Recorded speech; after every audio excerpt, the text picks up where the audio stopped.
Bien, je voudrais donner la parole à la salle pour des questions ou des remarques. Fanny Colonna. Juste rapidement, une précision qu'on m'a dit de faire passer pour les questions. Attendez bien d'avoir le micro pour la poser, parce que sinon pour l'enregistrement, ça ne passe pas. Donc ça sert à rien de commencer à la poser puis de le recommencer après, quoi. Voilà. Et ayez également l'amabilité de dire votre nom avant de poser votre question, de façon à ce que l'on puisse vous identifier. Donc Fanny Colonna, c'est à propos des villages noirs et des villages nègres, et justement du choix de ce terme. Alors il y a un problème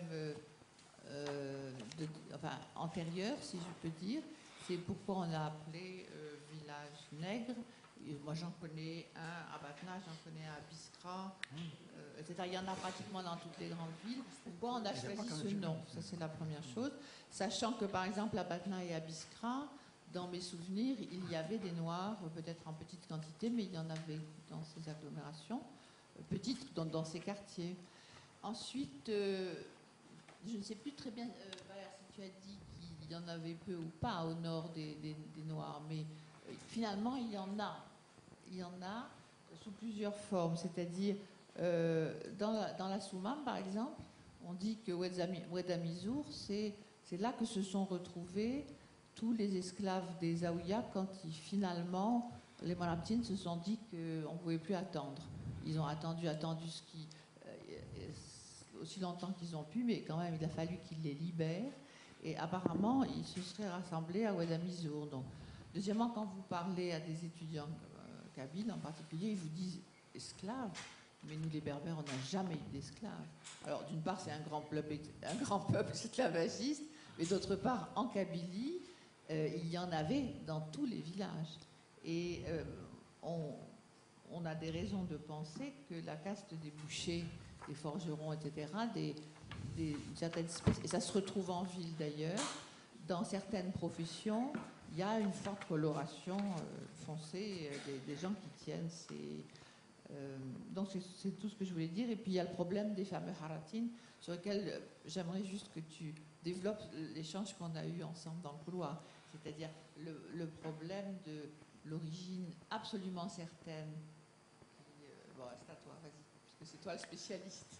Il y a 20 ans, on pensait que tous les Noirs étaient des descendants d'esclaves. Maintenant, on sait que non. Bon, les informations en fait changent jour après jour en Algérie. Il y a quelques années, on acceptait mal en fait de dire que effectivement les Algériens pratiquaient l'esclavagisme. Et encore beaucoup plus qu'on dit que les colons avaient des Noirs ou des domestiques dans les colonies agricoles. Aujourd'hui, effectivement, on trouve pas mal de documents qui disent en fait,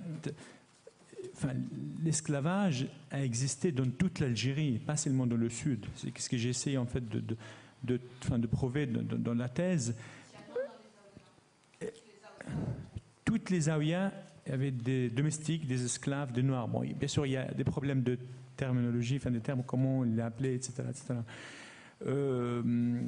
Et effectivement, le haratin, le mot hartani vient du mot hor, tani, hor libre, et tani, en deuxième sens, en moitié libre, etc. Aujourd'hui, effectivement, certains historiens disent que les haratines sont ici depuis des siècles, depuis pas mal de temps. Maintenant c'est à prouver. C'est vrai que la plupart des gens savent que les haratines sont des descendants des esclaves, ils sont libres depuis même avant l'arrivée des Français en 1830, etc. Mais ils sont installés ici. Et par rapport aux villages nègres, c'est vrai que certains villages nègres qui se trouvent au nord de la France, de l'Algérie, effectivement, il n'y avait pas de Noirs dedans. Moi, là, j'ai parlé des villages nègres au sud de l'Algérie, là où c'était... Parce que les villages noirs même existaient avant l'arrivée des Français. Donc c'était réservé aux Noirs. Et puis en fait, ils retournaient dans ces villages-là une fois qu'ils travaillaient librement chez des grandes propriétaires et grandes riches algériens. Merci. Une deuxième question. Non, c'est le terme harratin. Votre nom, c'est vous. Tawfiq Allal. C'est une hypothèse d'un nom d'un quartier de Tlemcen qui s'appelle Al-Hartoun. Al-Hartoun. Hartoun, je vous suggère quand vous allez en Algérie d'aller visiter Tlemcen, qui est une vieille cité. Au même titre, ça me fait de la transition pour poser la question à Madame Anna Bozzo. Vous entendant décrire Constantine, je suis originaire de la diaspora tlemcenienne, c'est l'histoire qu'on nous raconte à propos de Tlemcen. La configuration, cette configuration-là d'un vieux centre urbain. Et comme c'est à la frontière, ça me fait penser aux villes marocaines, Fès, Meknès. Et ma question est la suivante, c'est-à-dire dans la détermination de ce vieux centre urbain, il me semble qu'il faut tenir compte des éléments diasporiques, c'est-à-dire que la maintenance de ces centres urbains, le côté permanent, se perpétue à travers des diasporas qui, sur 3-4 générations, ne se sont jamais identifiés à la ville où ils se sont installés. Et là, dans le cas de la diaspora tlemcenienne, elle est allée jusqu'à Damas, à Istanbul, des choses comme ça. Voilà, je voulais juste vous attirer l'attention et quelque sorte équilibrer entre l'Est et l'Ouest pour dire que c'est un phénomène pas seulement de l'Est, puisque au point de vue personnage historique, comme chacun le sait, Nessa Haj était de Tlemcen. Merci beaucoup. Une question au milieu, il faudrait pouvoir passer le micro. Monsieur au t-shirt bleu. Oui, je voulais poser une question à René Galissot sur la question du mouvement ouvrier. Vous avez montré le lien qu'il y avait entre le mouvement ouvrier français et le Maghreb. Vous avez aussi parlé de nationalisation du mouvement ouvrier. Et ma question, c'est ne faut-il pas considérer qu'à partir de 1962, il y a une modification fondamentale, une modification de nature de l'UGTA, et dans la mesure où elle devient une sorte de rouage de l'appareil d'État, peut-on considérer qu'il s'agit encore d'un syndicat ouvrier au sens propre du terme? C'était une question posée par Madame Excusez-moi, Madame Bertrand. Merci.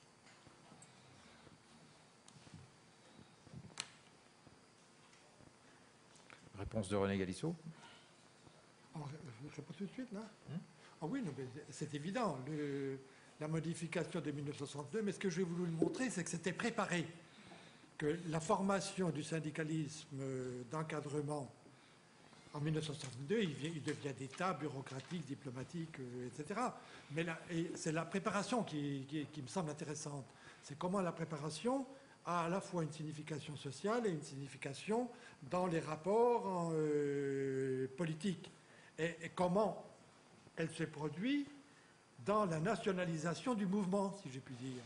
La nationalisation du mouvement, puisque les Algériens sont largement majoritaires dans le mouvement syndical, et parce que c'est l'aspiration nationale, disons pour simplifier, qui devient le motif de contestation ou de lutte.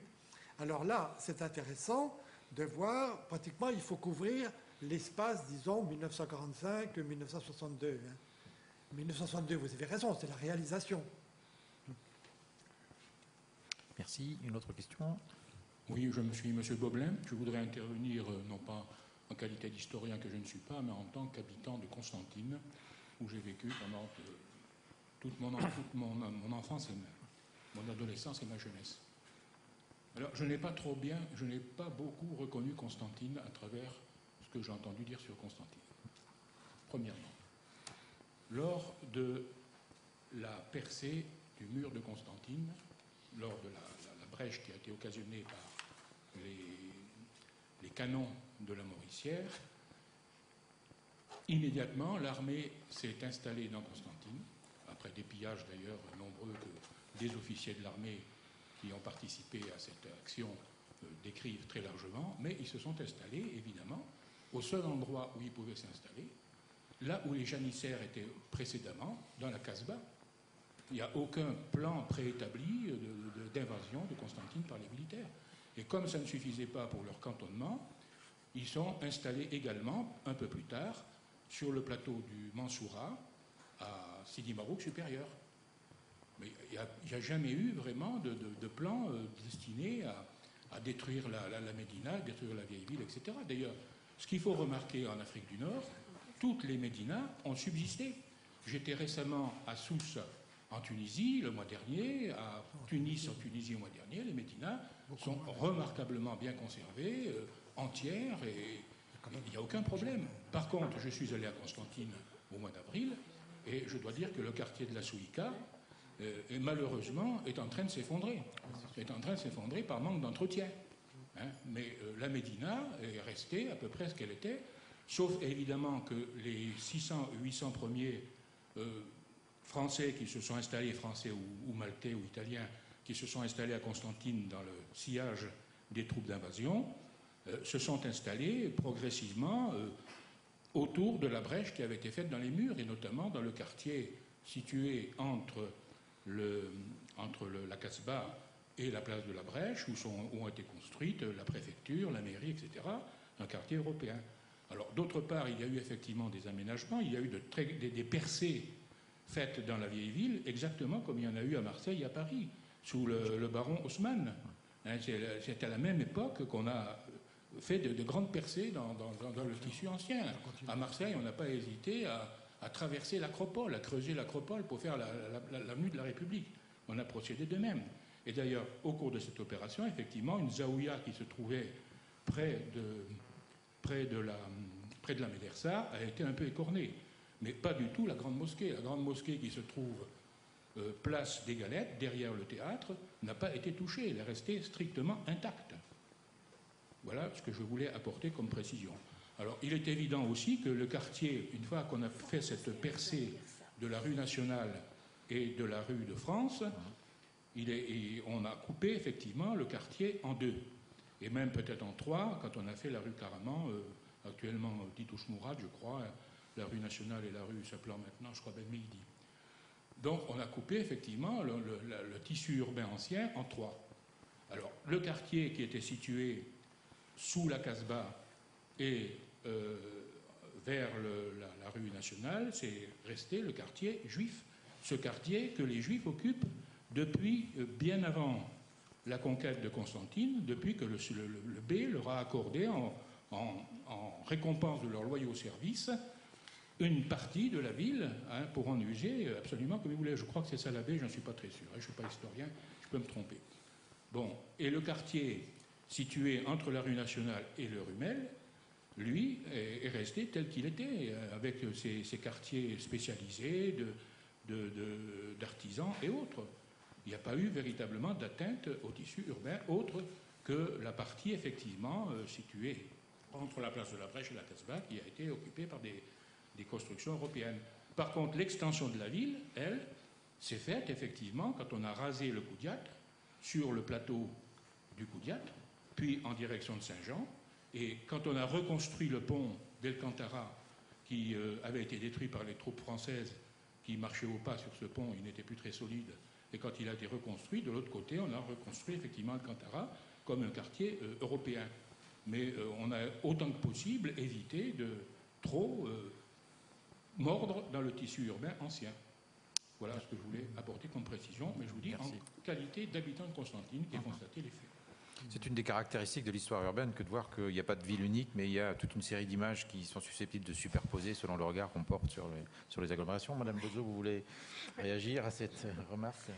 Oui, je veux dire que monsieur a eu l'honnêteté de dire, je ne suis pas historien, je peux me tromper peut-être. Bon, ce matin, on nous a rappelé qu'il ne faut pas confondre l'histoire et la mémoire. Donc, je n'ai pas grand-chose à dire, sauf que, par exemple, le pont d'El-Kantara n'a pas été détruit par les troupes françaises, il s'est effondré. Et avec... voilà, et donc il a été reconstruit de manière très rapide, avant l'arrivée de la visite de Napoléon III en 1865, je peux dire que c'était à l'époque l'unique pont et la ville n'avait pas encore commencé à s'étendre de façon tentaculaire, comme cela a été par la suite. Sauf dans les années 30, nous avons déjà 6 ponts. Alors vous voyez, le problème c'est que dans le rétablissement d'une histoire urbaine, il y a des temps très longs et justement il y a aussi des techniques qu'il faut garder à l'esprit. Moi, j'ai voulu tout simplement dire par mon intervention qu'il n'y avait pas la possibilité à Constantine de pratiquer une ségrégation spatiale à l'intérieur du rocher et que les gens étaient très serrés et que cela a donné lieu à une société encore plus violente, encore plus, je veux dire, traversée par des tensions qu'ailleurs on n'a pas connues. Les cas de Tlemcen, évidemment, n'est pas les mêmes. Je voulais tout simplement souligner que la ville de Constantine par choix de ses occupants, a gardé son rôle central, c'est-à-dire situé au cœur de la Médina, au cœur battant de la ville. Et donc, quand vous m'évoquez Tlemcen sur laquelle je n'ose pas intervenir parce que je ne la connais pas, mais quand vous m'évoquez Fès, par exemple, Fès, il y a la Médina de Fès a été préservée par Lyautey en construisant une ville neuve où les Européens faisaient leurs affaires. Et la Médina a été préservée dans un Moyen-Âge qu'il a complètement déclassé et qui n'a pas permis à ses habitants d'évoluer au même rythme des temps, comme cela a été le cas pour la société constantinoise. Excusez-moi, non, on a une autre prise de parole ici. Oui, Maxime Gohin, j'aurais aimé demander à M. Galissot, est-ce qu'il y a eu dans les pays du Maghreb, et bien sûr spécialement en Algérie, un important syndicalisme agricole? Par exemple en France, quand le pays était encore aux deux tiers rural, les républicains au pouvoir avaient créé toute une série d'organisations. Dans les années 30, les communistes et les socialistes avaient développé leur implantation électorale par certain nombre d'actions. Alors est-ce qu'une des différentes branches que vous avez décrites a essayé à un moment ou à un autre, dans tel ou tel pays, de développer un syndicalisme agricole important? Alors, vous savez que les syndicats nationalistes, qui n'étaient pas particulièrement formés par des gens qui venaient de la campagne, mais également par des employés, des instituteurs, etc. Bon, les syndicats nationalistes, que ce soit l'UGTT, l'UGTA et parfois même l'UMT au Maroc, ont crié très fort que la CGT n'avait jamais syndicalisé les ouvriers agricoles. Et ça a été répercuté dans tous les programmes, y compris, c'est dans le programme de la Soumam, et c'est une des accusations assez répétées et assez virulentes de Fanon. Mais on oublie toujours que Fanon l'adresse pas seulement au Parti communiste ou à la CGT, il l'adresse au Parti nationaliste. Donc, c'est un problème polémique, je veux dire. Mais c'est pas une raison pour ne pas le traiter. Bon, alors, ce qui est particulier, c'est que, notamment en Algérie, il y a une entrave au développement du mouvement ouvrier agricole. Pourquoi? Parce que la main-d'œuvre agricole est un formidable mouvement migratoire incessant, si je puis dire, puisqu'il faut toujours rappeler que, pas seulement dans l'Oranie, mais avec d'autres populations dans le reste du Maghreb, c'est les saisonniers espagnols venant d'Espagne, plus ensuite les déclassés venant d'Espagne, femmes comprises avec famille, qui ont formé la main-d'œuvre agricole. Et que les Algériens n'apparaissent dans la main-d'œuvre agricole que, disons, au XXe siècle pour aller très vite. Et vous avez, avec des décalages chronologiques, des choses semblables en Tunisie et au Maroc, et vous avez le fond migratoire propre, car l'Afrique du Nord n'a pas toujours eu ses frontières fermées. Il faut les États nationaux pour fermer les frontières. Les frontières d'État national, ça fait des réfugiés et ça fait des clandestins. Tout le monde sait ça. Enfin, tout le monde le constate. Bon. Tandis que l'Afrique du Nord coloniale, c'était une Afrique du Nord de circulation. Donc, vous trouviez les mineurs du sud tunisien, ben, ils venaient du Rif ou ils venaient du Souf, bien sûr algérien qui n'est pas très loin, mais ils venaient du Rif, ils venaient du sud marocain, etc., du Moyen Atlas. Vous aviez donc une circulation, non seulement par la migration coloniale, à la fois fixe et saisonnière, très importante la migration saisonnière, on l'a oublié. la majeure partie des Espagnols ont longtemps été saisonnières. Bon. Et vous aviez ensuite une immigration, disons, maghrébine, au sens des régions internes du Maghreb. Si bien que il y a des manifestations, des révoltes agricoles, des manifestations, mais il n'y a pas l'organisation d'un mouvement ouvrier, sinon de façon tardive. Bon. Et bien sûr, là, il y a l'énorme responsabilité des pratiques coloniales. En 1962, en Algérie, à côté de Koléa, j'ai vu encore des intendants de colons payer les cueilleurs d'oranges en leur distribuant simplement un lot d'oranges. Vous vous rendez compte de la pression, de la rémunération, si l'on peut dire, du travail. Bon. Et sur les ports, c'était pire, bon, etc. Donc c'est tardivement qui va se constituer un mouvement d'ouvriers agricoles. Bon. Et ce mouvement ouvrier agricole apparaît au moins à deux moments. Il apparaît avec les grèves de 1936, car les grèves de 1936 ont été différentes suivant les pays du Maroc, les pays du Maghreb, mais en Algérie, curieusement, c'est les grèves qui se sont étendues de Bougie, Béjaïa à travers la Kabylie, et c'est les grèves de la viticulture, donc au sud d'Oran, entre Oran et Tlemcen, pour grossir, qui sont apparues, qui est montée.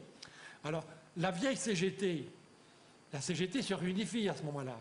Les communistes de la CGTU reviennent à l'intérieur de la CGT, qui est tenue par des instituts socialistes, il ne faut pas rigoler. Bon. Donc, et alors ils ont peur. Ils ont peur de cette apparition des ouvriers agricoles. Alors, Pierre Fayet, qui est l'envoyé communiste de la CGT française en Algérie, a une idée qui est très très bonne. Enfin, une idée, il a une pratique, disons. Il va créer des groupes de syndicalisme agricole, parfois il appelle ça syndicalisme agricole ou syndicalisme paysan. Ils vont être alliés à la CGT, mais ils ne sont pas membres de la CGT puisque les instituts socialistes ne veulent pas voir arriver les ouvriers agricoles. Donc vous avez un moment de syndicalisation intéressante, là, à la faveur des grèves de 1936. Et vous avez surtout cette formule, je dis que c'est Fayet qui l'a inventée, il l'a pratiquée. Bon, Angonet a pratiqué la même en Oranie. Bon, les groupes d'ouvriers agricoles qu'il appelait des groupes paysans. Alors, le deuxième temps, ce sera bien après 1945 souvent, mais ce sera plus au début des années 50, quand le Parti communiste algérien, avec toujours la CGT bien sûr, va tenter de remettre en place des groupes paysans. Alors ce qui est remarquable, c'est que ces groupes paysans, on les trouve à nouveau dans deux régions très caractéristiques parce qu'elles vont entrer presque directement dans l'armée de libération. On les trouve au pied de l'Aurès, si je puis dire, au pied des Aurès. Bon, et ils vont passer, même communistes, ils vont passer au maquis de l'Aurès, et on les trouve au sud de Tlemcen, au nord de Tlemcen, à nouveau dans les zones agricoles, y compris à des cartes qu'on appelle maintenant Bimbadis, qui est un centre viticole important. C'est amusant. Et ces groupes paysans, effectivement, vont donner les vrais premiers maquisards. Ils ne sont même pas passés par les combattants de la libération du Parti communiste. Voilà. Je suis désolé, mais il nous reste une petite pause de 17 minutes avant la reprise, donc à 17h dans l'amphithéâtre ici. Merci.